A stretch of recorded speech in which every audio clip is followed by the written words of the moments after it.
যদি হয় ইমোশনাল, বাবা তাহলে প্র্যাকটিক্যাল। বাবা যে সাইলেন্টলি নিজের সবটা স্যাক্রিফাইস করে দেয় শুধু আমাদের ভালো রাখার জন্য। মা যদি জন্ম দেয়, বাবা দেয় নাম পরিচয়। বাবা অনেকটা নারকেলের বাইরেটার মতন শক্ত, কারণ বাবা জানে যে কতটা শক্ত হলে ছেলে মেয়ে এই সমাজকে চিনতে পারবে। আমাদের গায়ে যদি এক ফোঁটাও চোট লাগে, আমাদের না যত ব্যথা লাগে তার থেকে বোধহয় 100 গুণ বেশি বাবাদের লাগে। যখন একটা মানুষ সাকসেসফুল হয় সবাই তাকে বাহবা দেয়, কিন্তু একটা মানুষ যখন বারবার হেরে যায় এই মানুষটা তখনও বাহবা দেয় যে নেক্সট টাইম হবে, বাট হবে। আর এই মানুষটা আর কেউ নেই, বাবা।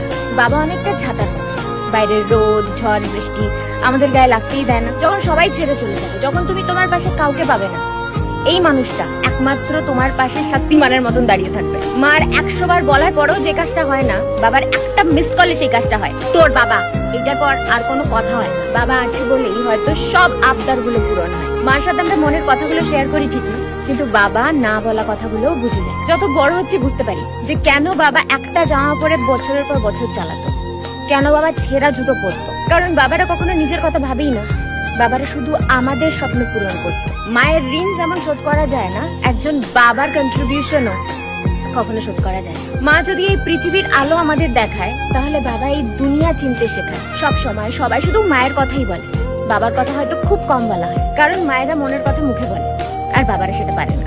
সব বাবার বোধহয় এমনই হয়।